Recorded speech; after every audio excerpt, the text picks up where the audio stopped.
Сулейман Аюпович Абдуллин – выдающийся исполнитель башкирских народных песен.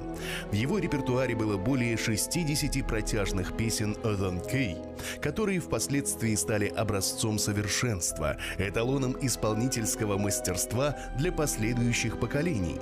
Заслуженный артист Башкортостана Сулейман Абдуллин всю свою жизнь посвятил народному творчеству, оставив в наследство бесценный подарок – музыкальные шедевры в своем исполнении, возродив уже было чуть не забытые образцы башкирского фольклора. Любовь к песне протяженностью в целую жизнь зародилась еще в раннем детстве с колыбели. Родился певец 15 августа в 1928 году в деревне Утяголово Усерганской волости Зилаирского кантона Башкирской АССР, ныне Зианчуринского района. Особый дар Сулеймана был взращен с молоком матери и под любящим взором отца. Зарубика славилась хорошим певучим голосом, а Аюп Агая знали и очень ценили как виртуозного исполнителя народных песен. Как только отец запевал, маленький Сулейман, затаив дыхание, слушал «Одан-Кей». Обладая невероятным слухом, Сулейман смог уловить и всем существом, вплоть до тончайших деталей, изгибов и переливов, впитать все особенности исполнения народной песни.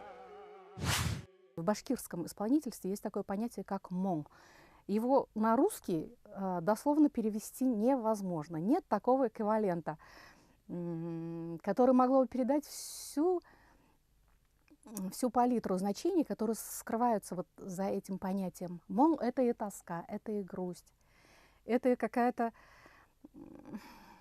глубина души, это и понимание красоты, это и характер, это и смысл. В общем, очень много чего заложено, очень много смыслов заложено в этом слове. Так вот, вот этим феноменом Сулейман Абдуллин владел в совершенстве. И, наверное, этому действительно невозможно научить. Это нужно чувствовать, это нужно родиться в такой среде, это нужно родиться у таких родителей. Аюп Абдуллин всегда с собой брал Сулеймана Абдуллина. На телеге к косарям идут или к дояркам. Отец был председателем колхоза. Приедут к косарям на сенокос. О, уже народ ждет. Наш певец приехал, Сулейман. Сулейману еще 5-6 лет. Отец его ставит на телегу, и Сулейман Абдуллин поет то, что слышит от отца. Еще в детстве Сулейман поражал взрослых не по годам развитым мышлением. Он хорошо знал историю каждой песни, поэтику слов, который всем существом, всем сердцем старался передать слушателю. Еще до школы удивил земляков виртуозным исполнением песни «Буранбай» на смотре самодеятельности Высенгулова. Курай под аккомпанемент Камали Актигетова, а он уже знает Камали Бабайлы. Скорее всего, ему и приходилось уже петь под его аккомпанемент. Он исполнил в 7-летнем возрасте, в 7-летнем, башкирскую народную песню «Буранбай». Песня очень сложная для исполнения, очень драматичная. Чтобы проникнуть в драму этой песни, как хватило в 7-летнем возрасте, как хватило, я не знаю, как сказать, души у маленького Сулеймана. Но он занял первое место.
Пожалуй, решающим шагом в выборе профессии для Сулеймана послужил наказ Аюб-агая перед уходом на фронт в 1942 году.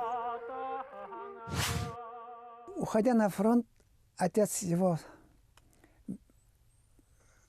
Аюб Абдуллин, с сыном вместе поднялись на гору Бердыгол, это около деревни Утягул.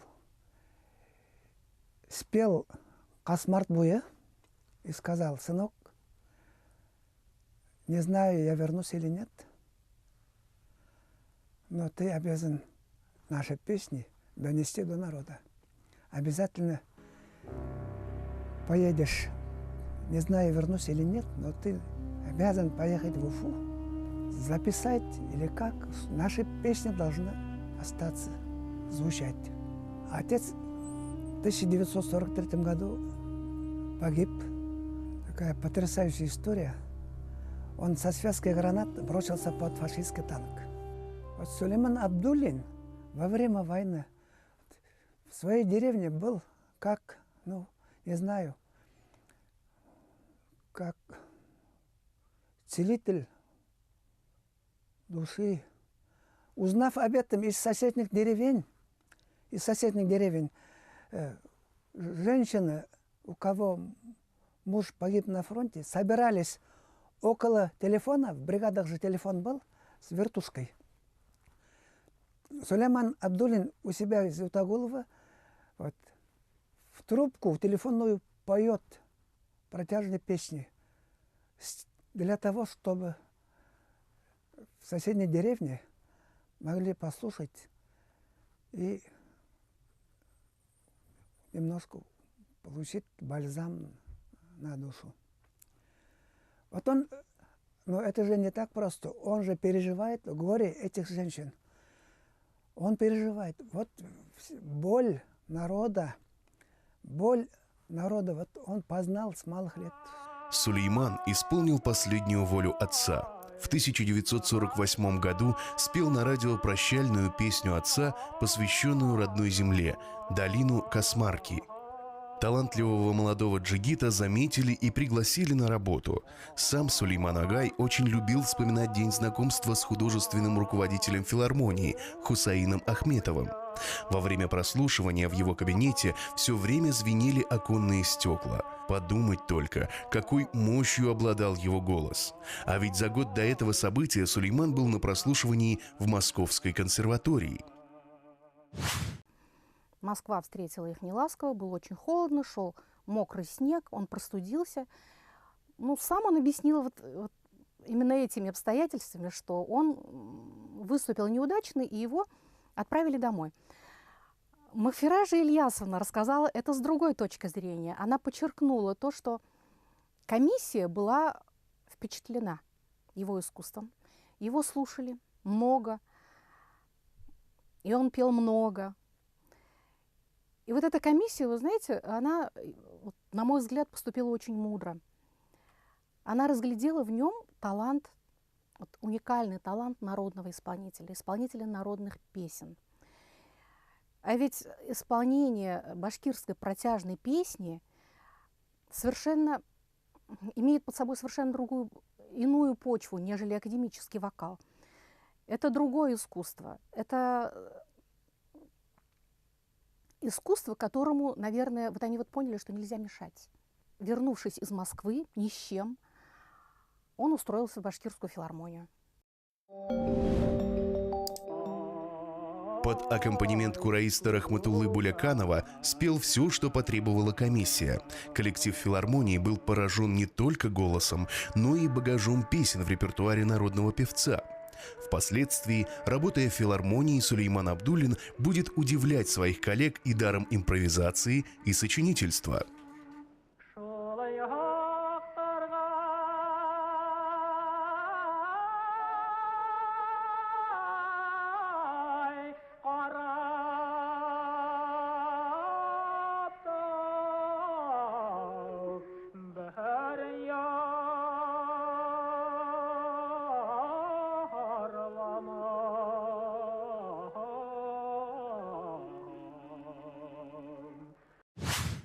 необыкновенный голос, необыкновенно теплый, необыкновенно ласковый, необыкновенно приспособленный, необыкновенно гибкий и как бы самим как бы своим природным существом приспособленный к воспроизведению богатейшей орнаментики башкирской народной песни. Настолько подвижный голос, что такое ощущение, как будто для него нет преград. Он исполняет эти сложнейшие виртуозные рулады совершенно без всякого усилия. Они у него сами собой идут. И вот судя по этой гибкости голоса, по широте дыхания, по диапазону этого голоса, можно делать выводы, что из него наверняка получился бы прекрасный вокалист, прекрасный исполнитель академического плана. Общенациональные песни, как «Буранбай» и другие, он тоже пел. Или, скажем, «Зульхизе», «Арме». Но все-таки для него характерные самые песни – это песни его края. Это Кафмардбуя, это Карасурай, песня Шафик. Это для характерные песни это башкиров рода Усырган. 26 лет он проработал в филармонии и стал кумиром зрителей. Сулейман завоевывал сердца людей уже с первых нот. Каждая песня была пронизана драматизмом, искренней и беззаветной любовью к своему народу. Внешне очень спокойный, выходя на сцену, он преображался. Артист пел всей душой, всем сердцем. Народный певец, это был певец от Бога, это был человек, который, наверное, пел, как говорил, пел, как дышал. Для него это было естественно. Ему не надо было настраивать голос, ему не надо было как-то распеваться особенно. Он у него всегда был в форме. И люди, заставшие его лучшие годы, говорили, что от звучания его голоса звенели стекла, оконные стекла, пробирала дрожь. Был какой-то особый магнетизм в его исполнении. Он тут же захватывал, с первых же нот захватывал всю публику, заставлял сопереживать себе. В него влюблялись, болели его голосом. Феноменально то, что, не имея специального образования, он целых 3 десятилетия проработал солистом Башкирской государственной филармонии.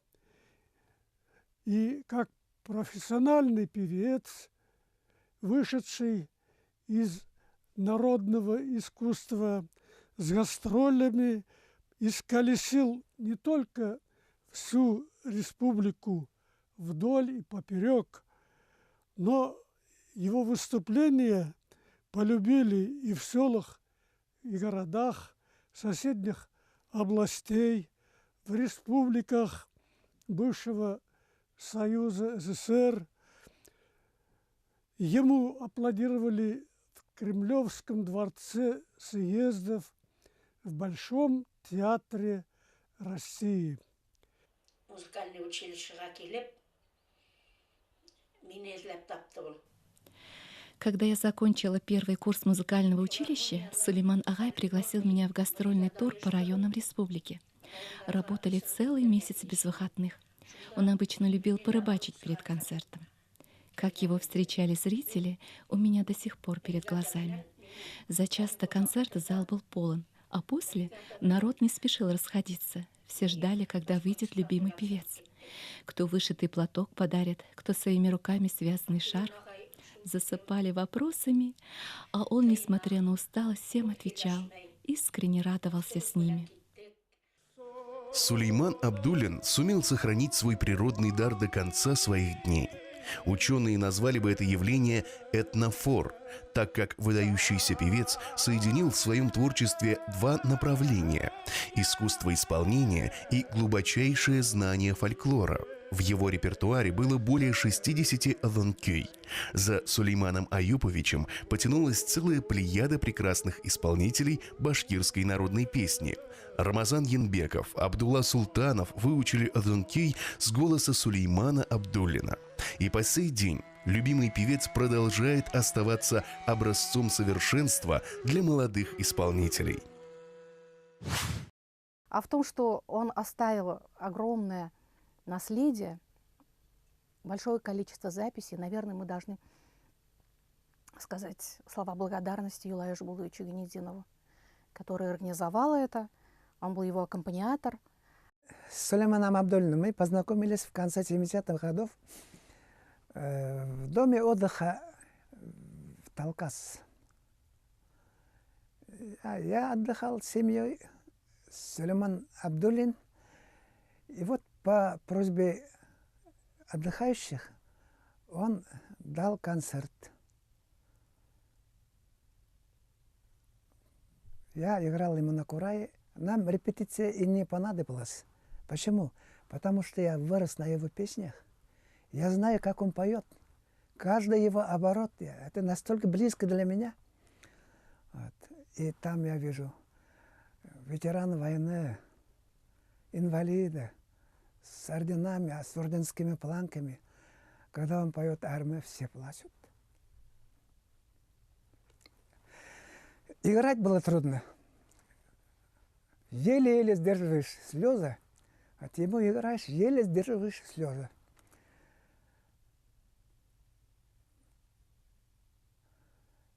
И вот так началась наша дружба, творческая дружба. Мы с ним записали около 3 десятков озонкүй на радио. Еще в 15 веке Леонардо да Винчи писал: «Печальная участь ожидает того, кто наделен талантом».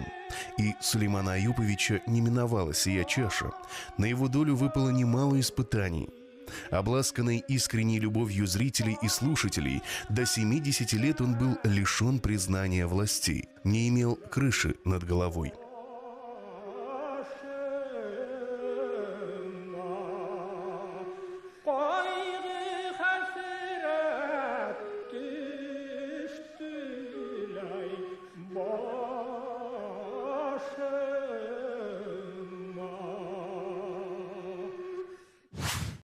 В 1991 году я начал работать в башкирском телевидении. 1991 год, 21 июля. А 28 июля, через неделю, я уже снимал передачу о Сулеймане Абдуллине. Я все время удивлялся, почему нет телевизионных записей Сулеймана Абдуллина. Почему нет? Но потом узнал, что он был в черном списке обкома. Официального признания ему пришлось дожидаться очень долго.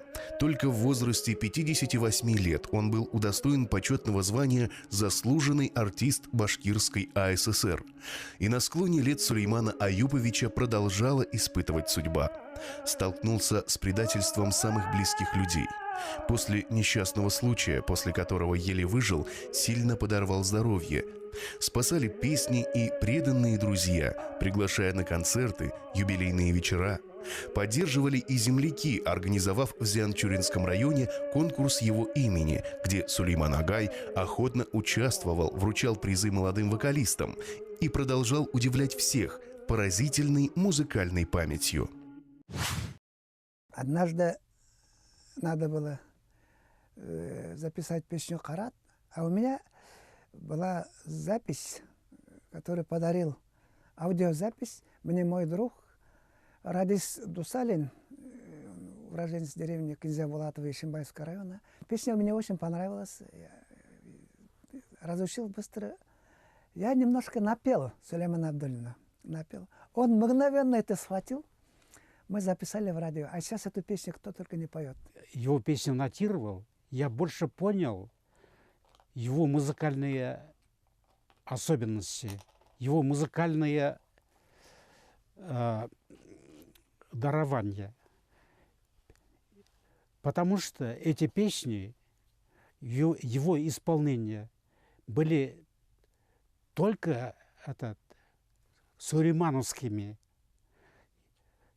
с теми красками, с теми оборотами, с теми мелизмами, которые очень трудно передавать на ноты. Творчество Сулеймана Абдуллина воспитало уже не одно поколение исполнителей. Его песни вошли в Золотой фонд башкирского песенного искусства.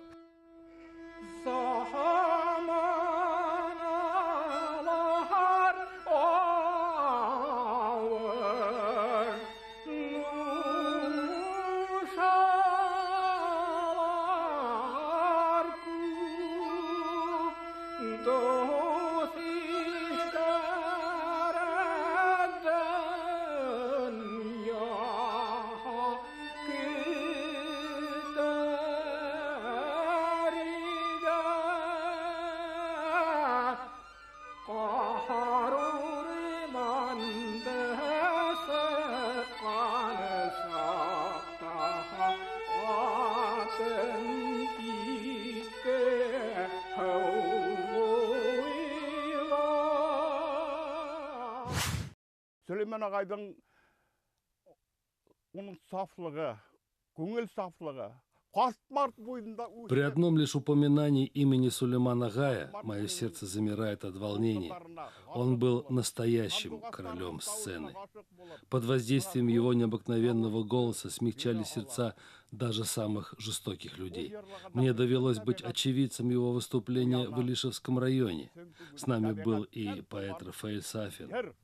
Он со слезами на глазах слушал песни в исполнении Сулеймана. Возможно, в этот момент у него родились строки, посвященные таланту великого певца. Я считаю, что мы вправе гордиться тем, что имеем в лице Сулеймана Абдуллина. И его музыкальное наследие – это действительно наше национальное достояние. Мы обязаны его беречь, мы обязаны его приумножать. Я очень рада, что мне пришлось общаться с ним. Мои родители были любителями башкирской народной песни и сами пели. В доме всегда звучала башкирская народная песня. Пластинки крутились. И вот запись Сулеймана Абдуллина, особенно вот запись «Хисам», для меня было это просто как потрясение, я не мог оторваться. Я считаю, что вот влияние Сулеймана Абдуллина на меня, не только на меня, а на несколько поколений, это неоценимо. Я считаю, что песни в его исполнении, Узункуй, башкирской народной песни, они как школа для народных певцов. Несмотря на проблемы со здоровьем, Сулейман Агай был полон идей и на 8-м десятке. Его певучий и невероятно теплый голос продолжал радовать зрителей.